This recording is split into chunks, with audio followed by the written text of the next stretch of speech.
ಗಲ್ಲಿಗೇರಿಸುವ ಮುನ್ನ ಒಂದು ರಾತ್ರಿ ನನ್ನ ಹೆಂಡತಿಯ ಜೊತೆ ಮಲಗಬೇಕೆಂದು ಜೈಲರ್ ಬಳಿಯಲ್ಲಿ ಕೊನೆಯ ಆಸೆಯನ್ನ ಕೇಳಿದ ಖೈದಿ. ಅದಾದ ನಂತರ ಆ ಖೈದಿ ಏನು ಮಾಡಿದ ಗೊತ್ತಾ?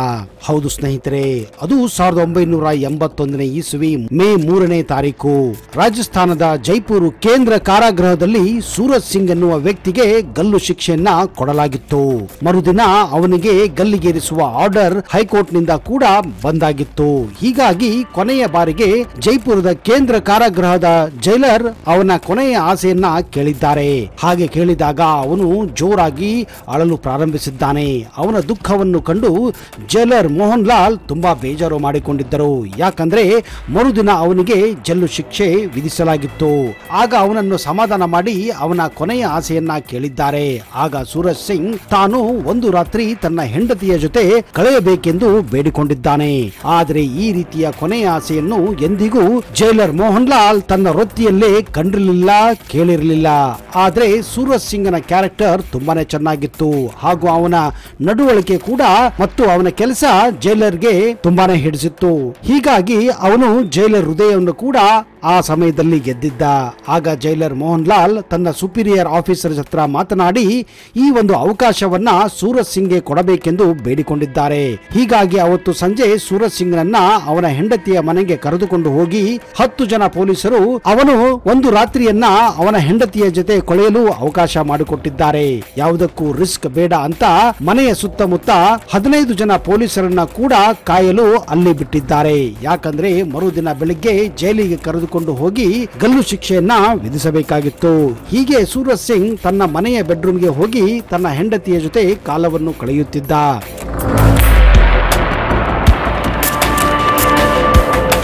ಸುಮಾರು ರಾತ್ರಿ 9 ಗಂಟೆಗೆ ಅವನನ್ನ ಬೆಡ್ರೂಮ್ ಒಳಗೆ ಬಿಡಲಾಗಿತ್ತು ಹಾಗೂ ರಾತ್ರಿ 1:30 ಗಂಟೆಗೆ ವಾಪಸ್ಸು ಅವನನ್ನ ಕರೆದುಕೊಂಡು ಜೈಲಿಗೆ ಹೋಗಬೇಕೆಂದು ಅದು ನಿರ್ಧಾರವಾಗಿತ್ತು. ಆಗಲೇ ಅರ್ಧ ಗಂಟೆ ಲೇಟ್ ಕೂಡ ಆಗಿ ಹೋಗಿತ್ತು. ಅದು ರಾತ್ರಿ 2 ಗಂಟೆ ಸುಮಾರು. ಅವನನ್ನ ಜೈಲಿಗೆ ವಾಪಸ್ಸು ಕರೆದುಕೊಂಡು ಹೋಗಬೇಕೆಂದು ಸಬ್ ಇನ್ಸ್ಪೆಕ್ಟರ್ ಅಶೋಕ್ ಮಲ್ಹೋತ್ರಾ ಅವನ ಬೆಡ್ರೂಮ್ ಬಳಿ ಬಂದು ಬಾಗಿಲನ್ನ ತಟ್ಟುತ್ತಾರೆ. ಆದ್ರೆ ಒಳಗಿನಿಂದ ಯಾವುದೇ ರೀತಿಯ ರಿಪ್ಲೈ ಕೂಡ ಬರುವುದಿಲ್ಲ. ಆ ರೂಮು ತುಂಬಾ ನಿಶ್ಶಬ್ದವಾಗಿತ್ತು. ಸಬ್ ಇನ್ಸ್ಪೆಕ್ಟರ್ ಅಶೋಕ್ ಯಾಕೋ ಅನುಮಾನ ಬರುತ್ತದೆ. ಮತ್ತೊಮ್ಮೆ ಜೋರಾಗಿ ಬಾಗಿಲನ್ನ ತಟ್ಟುತ್ತಾರೆ. ಹೊರಗಡೆ ಕಿಟಕಿಯಿಂದ ಮೂಲಕವೂ ಸೂರಜ್ ಸಿಂಗ್ ಹಾಗೂ ಅವನ ಹೆಂಡತಿ ನಯನಾ ಬಾಯಿಯನ್ನ ನೋಡಲು ಪ್ರಯತ್ನಿಸುತ್ತಾರೆ. ಆದ್ರೆ ಯಾರಿಗೂ ಎಲ್ಲಿಯೂ ಏನು ಕಾಣಿಸುವುದಿಲ್ಲ. ಆದ್ದರಿಂದ ಕೊಂಚ ಬೆಚ್ಚಿ ಬಿದ್ದಂತಹ ಅಶೋಕ್ ಮಲ್ಹೋತ್ರಾ ಸಿಬ್ಬಂದಿಯನ್ನ ಕರೆದು ಬಾಗಿಲನ್ನ ಮುರಿಯಲು ಹೇಳುತ್ತಾರೆ. ಬಾಗಿಲನ್ನು ಮುರಿದಾಗ ಒಳಗಡೆ ಹೋಗಿ ಕೋಣೆಯನ್ನು ನೋಡಿದಾಗ ಅಲ್ಲಿ ಯಾರೂ ಇರಲಿಲ್ಲ. ಇದನ್ನು ಕಂಡಂತಹ ಸಬ್ ಇನ್ಸ್ಪೆಕ್ಟರ್ ನಿಜಕ್ಕೂ ಆಶ್ಚರ್ಯಚಕಿತರಾಗಿ ಬೆಚ್ಚಿ ಬಿದ್ದಿದ್ದಾರೆ. ಹಾಗಾದ್ರೆ ಈ ಕೋಣೆಯಿಂದ ಎಲ್ಲಿ ಹೋದ್ರು ಅಂತ ಎಲ್ಲ ಕಡೆ ಹುಡುಕಾಟ ಮಾಡಲು ಪ್ರಾರಂಭಿಸಿದ್ದಾರೆ. ಆಗ ಒಬ್ಬ ಕಾನ್ಸ್ಟೇಬಲ್ ನ ಕಣ್ಣು ಆ ಬೆಡ್ ಕೆಳಗೆ ಹೋಗಿದೆ. ಅದನ್ನು ನೋಡಿದಂತಹ ಪೊಲೀಸರು ಕ್ಷಣಕಾಲ ಮೂಕ ವಿಸ್ಮಿತರಾಗಿದ್ದರು. ಯಾಕಂದ್ರೆ ಆ ಮಂಚದ ಕೆಳಗೆ ಒಂದು ಸುರಂಗ ಮಾರ್ಗವನ್ನ ತೋಡಲಾಗಿತ್ತು. ಅದನ್ನು ನೋಡಿದಂತಹ ಪೊಲೀಸರು ಗಾಬರಿಯಾಗಿದ್ದಾರೆ. ಸುರಂಗದ ಒಳಗೆ ಮೆಲ್ಲಗೆ ಹೋಗಿ ನೋಡಿದಾಗ ಅದರ ಮೂಲಕವೇ ಸೂರಜ್ ಸಿಂಗ್ ಮತ್ತು ಅವನ ಹೆಂಡತಿ ನಯನಾ ಬಾಯಿ ಆ ಸುರಂಗ ಮಾರ್ಗ ಮೂಲಕವೇ ಪಲಾಯನಗೊಂಡಿದ್ದರು. ಕೊನೆಗೆ ಪೊಲೀಸರು ಟಾರ್ಚುಗಳನ್ನ ತರಿಸಿ ಆ ಸುರಂಗ ಮಾರ್ಗದ ಮೂಲಕ ಒಳಗೆ ಹೋಗಿ ನೋಡಿದಾಗ ಆ ಸುರಂಗ ಮಾರ್ಗ ಬರೋಬ್ಬರಿ 67 ಮೀಟರ್ ಉದ್ದ ಇತ್ತು ಹಾಗೂ ಒಂದು ಮುಖ್ಯ ರಸ್ತೆಗೆ ಜೋಡಣೆ ಆಗುವ ಚರಂಡಿ ಮೂಲಕ ಅದು ಹಾದಿ ಹೋಗಿತ್ತು. ಈ ಒಂದು ಸುರಂಗ ಮಾರ್ಗ ಮೂಲಕವೇ ಸೂರಜ್ ಸಿಂಗ್ ಹಾಗೂ ಅವನ ಹೆಂಡತಿ ನಯನಾ ಓಡಿ ಹೋಗಿದ್ದರು. ಈಗ ಪೊಲೀಸರು ಇದನ್ನು ನೋಡಿ ಬೆಚ್ಚಿ ಬೀಳದೆ ಅಲ್ಲದೆ ಯೋಚನೆ ಮಾಡಲು ಪ್ರಾರಂಭಿಸಿದರು.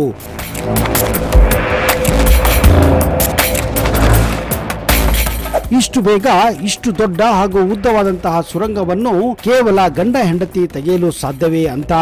ಆಮೇಲೆ ಅವರಿಗೆ ವಿಚಾರಣೆ ನಡೆಸಿದಾಗ ಗೊತ್ತಾಗಿದ್ದು ಸೂರಜ್ ಸಿಂಗ್ನ ಹೆಂಡತಿ 3 ತಿಂಗಳ ಹಿಂದೆಯೇ ಅವಳ 2 ತಮ್ಮಂದಿರ ಸಹಾಯದಿಂದ ಈ ಒಂದು ಸುರಂಗ ಮಾರ್ಗವನ್ನ ಮೊದಲೇ ತೆಗೆಸಿ ಇಟ್ಟಿದ್ದಳಂತೆ. ಈ ಒಂದು ಪ್ಲಾನ್ ಅನ್ನ ಸೂರಜ್ ಸಿಂಗ್ ಹಾಗೂ ಅವನ ಹೆಂಡತಿ ನಯನಾ ಬಾಯಿ ಸುಮಾರು 4 ತಿಂಗಳ ಹಿಂದೆ ಜೈಲಿನಲ್ಲಿ ಸೂರಜ್ ಸಿಂಗ್ ನನ್ನು ಭೇಟಿಯಾದಾಗ ಮಾಡಿದಂತಹ ಒಂದು ಪ್ಲಾನ್ ಅಂತ ವಿಚಾರಣೆ ವೇಳೆ ಗೊತ್ತಾಗಿತ್ತು. ಅದರ ಪ್ರಕಾರವೇ ಸೂರಜ್ ಸಿಂಗ್ಗೆ ಅವನ ಕೊನೆಯ ಆಸೆ ಕೇಳಿದಾಗ ಅವನ ಹೆಂಡತಿಯ ಜೊತೆ ಒಂದು ರಾತ್ರಿ ಕಳೆಯಬೇಕೆನ್ನುವ ಆಸೆಯನ್ನ ಜೈಲರ್ ಮುಂದೆ ಬೇಕು ಅಂತಾನೆ ಇಟ್ಟಿದ್ದ. ಅವನು ಮಾಡಿದ ಪ್ಲಾನ್ ಯಶಸ್ವಿಯಾಗಿತ್ತು. ಸೂರಜ್ ಸಿಂಗ್ ಹಾಗೂ ನಯನ ಪೊಲೀಸರ ಕಣ್ಣು ತಪ್ಪಿಸಿ ಓಡಿ ಹೋಗಿದ್ದರು ಹಾಗೂ ಸೂರಜ್ ಸಿಂಗ್ ಗಲ್ಲು ಶಿಕ್ಷೆಯಿಂದ ಕೂಡ ತಪ್ಪಿಸಿಕೊಂಡಿದ್ದ. ವಿಚಿತ್ರ ಏನೆಂದರೆ ಇಲ್ಲಿಯವರೆಗೂ ಕೂಡ ಸೂರಜ್ ಸಿಂಗ್ ಆಗಲಿ ಅವನ ಹೆಂಡತಿ ಆಗಲಿ ಪೊಲೀಸರ ಕೈಗೆ ಸಿಕ್ಕೇ ಇಲ್ಲ. ಇದು 1980ರ ದಶಕದಲ್ಲಿ ರಾಜಸ್ಥಾನ್ ಪೊಲೀಸರಿಗೆ ಮುಖಭಂಗ ಮಾಡಿದಂತಹ ಒಂದು ಕೇಸ್ ಆಗಿತ್ತು. ಈಗಲೂ ಕೂಡ ಸೂರಜ್ ಸಿಂಗ್ ಹಾಗೂ ನಯನಾಬಾಯಿಯನ್ನ ಪೊಲೀಸರು ಹುಡುಕುತ್ತಾನೆ ಇದ್ದಾರೆ ಅಂದ್ರೆ ವಿಪರ್ಯಾಸವೇ ಸರಿ.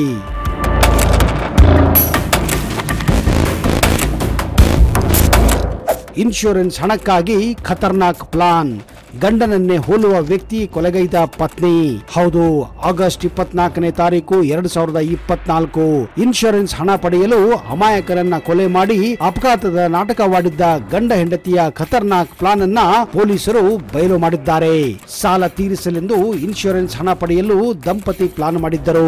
ಮುನಿಸ್ವಾಮಿ ಎಂಬುವನು ಇನ್ಶೂರೆನ್ಸ್ ಹಣಕ್ಕಾಗಿ ತಮ್ಮನ್ನೇ ಹೋಲುವ ವ್ಯಕ್ತಿಯನ್ನ ಹುಡುಕಿ ಕೊಲೆ ಮಾಡಿ ಅಪಘಾತವೆಂಬಂತೆ ಬಿಂಬಿಸಿದ್ದರು.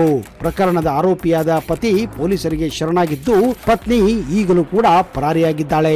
ತನ್ನನ್ನು ಬಚಾವ್ ಮಾಡುವಂತೆ ಪತಿ ಶಿಡ್ಲಘಟ್ಟ ಇನ್ಸ್ಪೆಕ್ಟರ್ ಮೊರೆ ಹೋಗಿದ್ದ.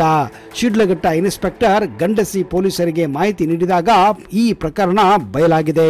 ಕಳೆದ ಆಗಸ್ಟ್ ನಲ್ಲಿ ಅರಸೀಕೆರೆ ತಾಲೂಕಿನ ಗೊಲ್ಲರ ಹೊಸಹಳ್ಳಿ ಗೇಟ್ ಬಳಿ ಲಾರಿ ಡಿಕ್ಕಿಯಾಗಿ ವ್ಯಕ್ತಿ ಒಬ್ಬ ಮೃತಪಟ್ಟಿದ್ದು, ಹೊಸಕೋಟೆ ಮೂಲದ ಶಿಲ್ಪಾರಾಣಿ ಜಿಲ್ಲಾ ಆಸ್ಪತ್ರೆಗೆ ಬಂದು ಆ ಶವ ತನ್ನ ಗಂಡನೆಂದು ಗುರುತಿಸಿ ಪತ್ತೆ ಹಚ್ಚಿ ಪತಿ ಮುನಿಸ್ವಾಮಿ ಗೌಡನದ್ದು ಎಂದು ಚಿಕ್ಕಗೊಳಲಿ ಗ್ರಾಮದಲ್ಲಿ ತನ್ನ ಕುಟುಂಬದವರ ಜೊತೆ ಅಂತ್ಯ ಸಂಸ್ಕಾರವನ್ನು ಕೂಡ ಮಾಡಿ ಮುಗಿಸಿಬಿಟ್ಟಿದ್ದಳು. ಹೊಸಕೋಟೆಯಲ್ಲಿ ಟೈರ್ ಅಂಗಡಿ ಇಟ್ಟುಕೊಂಡಿದ್ದ ಮುನಿಸ್ವಾಮಿ ಗೌಡ ಸಾಕಷ್ಟು ಸಾಲ ಮಾಡಿಕೊಂಡಿದ್ದ. ಸಾಲ ತೀರಿಸಲು ದಂಪತಿ ಮುನಿಸ್ವಾಮಿ ಗೌಡನೇ ಹೋಲುವ ವ್ಯಕ್ತಿಯನ್ನು ಹುಡುಕಿ ಹತ್ಯೆಗೆ ಪ್ಲಾನ್ ಮಾಡಿದ್ದರು. ವ್ಯಕ್ತಿಯನ್ನು ಕಾರಿನಲ್ಲಿ ಕರೆತಂದು ಅರಸೀಕೆರೆ ತಾಲೂಕಿನ ಗೊಲ್ಲ ಹೊಸಹಳ್ಳಿ ಬಳಿ ಹತ್ಯೆ ಮಾಡಿ ಲಾರಿ ಚಾಲಕನ ಜೊತೆ ಸೇರಿ ಲಾರಿ ಡಿಕ್ಕಿ ಹೊಡೆಸಿ ಅಪಘಾತದಿಂದ ಸಾವು ಎಂಬಂತೆ ಬಿಂಬಿಸಿದ್ದಾರೆ ಎಂಬುದು ತನಿಖೆಯಲ್ಲಿ ಬಯಲಾಗಿದೆ. ಘಟನೆ ಬಳಿಕ ತಲೆಮರೆಸಿಕೊಂಡಿದ್ದ ಮುನಿಸ್ವಾಮಿ ಮುಂದೇನು ಮಾಡಬೇಕೆಂದು ತಿಳಿಯದೆ ಆರೋಪಿ ಮುನಿಸ್ವಾಮಿ ಸಂಬಂಧಿ ಇನ್ಸ್ಪೆಕ್ಟರ್ ಮುಂದೆ ಹೋಗಿ ಹಾಜರಾಗಿದ್ದಾನೆ.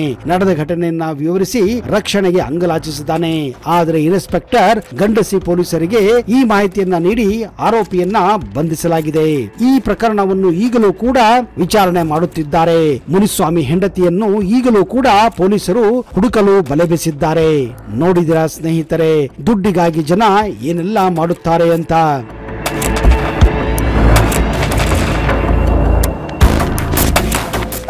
ಗಂಡನನ್ನ ಕೊಂದು ಶವದ ಪಕ್ಕದಲ್ಲೇ ರಾತ್ರಿ ಇಡೀ ಮಲಗಿದ್ದ ಹೆಂಡತಿ. ಜುಲೈ 12ನೇ ತಾರೀಕು 2024ನೇ ಇಸ್ವಿ ಹೆಂಡತಿಯೊಬ್ಬಳು ಗಂಡನನ್ನ ಕೊಂದು ಮೃತದೇಹದ ಪಕ್ಕದಲ್ಲೇ ರಾತ್ರಿ ಇಡೀ ಮಲಗಿದ್ದ ವಿಲಕ್ಷಣ ಘಟನೆ ಉತ್ತರ ಪ್ರದೇಶದಲ್ಲಿ ನಡೆದಿದೆ. ಉತ್ತರ ಪ್ರದೇಶದ ರಾಯ್ಬರೇಲಿ ಜಿಲ್ಲೆಯ ಬಾಜ್ರಾವಾನ್ ಪೊಲೀಸ್ ಠಾಣಾ ವ್ಯಾಪ್ತಿಯ ಸಹಗು ಹಳ್ಳಿಯಲ್ಲಿ ಈ ಘಟನೆ ನಡೆದಿದೆ. ಮೃತ ವ್ಯಕ್ತಿ ಅತುಲ್ ಮದ್ಯವ್ಯಸನಿಯಾಗಿದ್ದು ಮದುವೆ ಮತ್ತು ಇತರ ಸಮಾರಂಭದಲ್ಲಿ ಸಿಹಿ ವಿತರಿಸುವ ಕೆಲಸಗಾರನಾಗಿದ್ದ. ಆತನ ಹೆಂಡತಿ ಅನುಪಮ ಮತ್ತು ಇಬ್ಬರು ಮಕ್ಕಳ ಜೊತೆ ಅದೇ ಊರಿನಲ್ಲಿ ವಾಸವಾಗಿದ್ದ. ಗಂಡನನ್ನು ಕೊಂದಿರುವ ಅನುಪಮ ಬ್ಯೂಟಿ ಪಾರ್ಲರ್ ನಡೆಸುತ್ತಿದ್ದಳು. ಕುಡಿದು ಮನೆಗೆ ಬಂದ ಅತುಲ್ ಹೆಂಡತಿ ಅನುಪಮ ಜೊತೆ ಜಗಳವನ್ನ ಆರಂಭ ಮಾಡಿದ್ದಾನೆ. ಅಲ್ಲದೆ ಆಕೆಯನ್ನು ತೀವ್ರವಾಗಿ ಥಳಿಸಿದ್ದಾನೆ. ಆ ವೇಳೆ ಅನುಪಮ ಅಡಿಗೆ ಮನೆಯಲ್ಲಿದ್ದಂತಹ ಕಲ್ಲಿನಿಂದ ಆತನ ತಲೆಗೆ ಹೊಡೆದಿದ್ದಾಳೆ. ಪ್ರಜ್ಞೆ ತಪ್ಪಿದ ಗಂಡನ ಕುತ್ತಿಗೆ ಹಿಚುಕಿ ಹತ್ಯೆ ಮಾಡಿದ್ದಾಳೆ. ಬಳಿಕ ರಾತ್ರಿ ಇಡೀ ಶವದ ಪಕ್ಕದಲ್ಲಿಯೇ ಮಲಗಿದ್ದಾಳೆ. ಬೆಳಗ್ಗೆ ತಂದೆಯನ್ನು ಎಬ್ಬಿಸಬೇಡಿ ಎಂದು ಮಕ್ಕಳಿಗೆ ತಾಕೀತು ಮಾಡಿ ಬ್ಯೂಟಿ ಪಾರ್ಲರ್ಗೆ ತೆರಳಿ ದಿನವಿಡೀ ಕೆಲಸ ಮಾಡಿ ವಾಪಸ್ಸು ಮನೆಗೆ ಬಂದಿದ್ದಾಳೆ. ರಾತ್ರಿ ಮನೆಯವರೆಲ್ಲ ಅಡುಗೆ ಮಾಡಿ ಮಕ್ಕಳಿಗೆ ಊಟ ಮಾಡಿಸಿ ಮಲಗಿದ್ದಾಳೆ. ಬಳಿಕ ಮಧ್ಯರಾತ್ರಿ ಒಬ್ಬಳೆ ಶವವನ್ನು ಎಳೆದುಕೊಂಡು ಹೋಗಿ ಮನೆಯ ಹೊರಗಡೆ ಇರುವ ಗೇಟ್ ಬಳಿ ಬಿಸಾಕಿದ್ದಾಳೆ. ಬಳಿಕ ಬೆಡ್ರೂಮ್ಗೆ ತೆರಳಿ ಒಬ್ಬಳೆ ಮಲಗಿದ್ದಾಳೆ. ಬೆಳಿಗ್ಗೆ ಬೇಗ ಅಲಾರಾಂ ಇಟ್ಟುಕೊಂಡು ಬೇಕು ಅಂತಾನೆ ಮನೆಯ ಮುಂದೆ ನೀರನ್ನು ಹಾಕಲು ಹೋಗಿದಾಗ ಬೆಳಿಗ್ಗೆ ಗಂಡನನ್ನ ನೋಡಿ ಅಕ್ಕಪಕ್ಕದ ಜನರು ಅಲ್ಲಿಗೆ ಬಂದು ಎಲ್ಲರೂ ಗಾಬರಿಯಾಗಿದ್ದಾರೆ. ಯಾಕಂದ್ರೆ ಯಾಕಂದ್ರೆ ಅತುಲ್ ರಾತ್ರಿ ಕುಡಿದು ಮನೆಗೆ ಬರುವ ಅಭ್ಯಾಸವಿತ್ತು. ಮನೆಗೆ ಬಂದಾಗ ಗಟರ್ನಲ್ಲಿ ಬಿದ್ದು ಸತ್ತಿದ್ದಾನೆ ಎಂದು ಎಲ್ಲರೂ ಭಾವಿಸಿದ್ದರು. ಆದರೆ ಆ ಸಮಯಕ್ಕೆ ಪೊಲೀಸರು ಮೃತದೇಹವನ್ನ ಮರಣೋತ್ತರ ಪರೀಕ್ಷೆಗೆ ಕರೆದುಕೊಂಡು ಹೋಗಿದ್ದಾರೆ. ಮರಣೋತ್ತರ ಪರೀಕ್ಷೆಯಲ್ಲಿ ಕುತ್ತಿಗೆಗೆ ಬಿಗಿದು ಮೃತಪಟ್ಟಿರುವುದಾಗಿ ತಿಳಿದು ಬಂದಿದೆ. ಅನುಮಾನಗೊಂಡ ಪೊಲೀಸರು 1 ವಾರ ಹೆಂಡತಿಯನ್ನು ವಿಚಾರಣೆಗೆ ಒಳಪಡಿಸಿದಾಗ ಹೆಂಡತಿ ಸತ್ಯವನ್ನ ಹೇಳಿದ್ದಾಳೆ. ಈಗ ಅನುಪಮನನ್ನ ಹೆಚ್ಚಿನ ವಿಚಾರಣೆಗಾಗಿ ಪೊಲೀಸ್ ಕಸ್ಟಡಿಗೆ ತೆಗೆದುಕೊಂಡು ಹೋಗಲಾಗಿದೆ.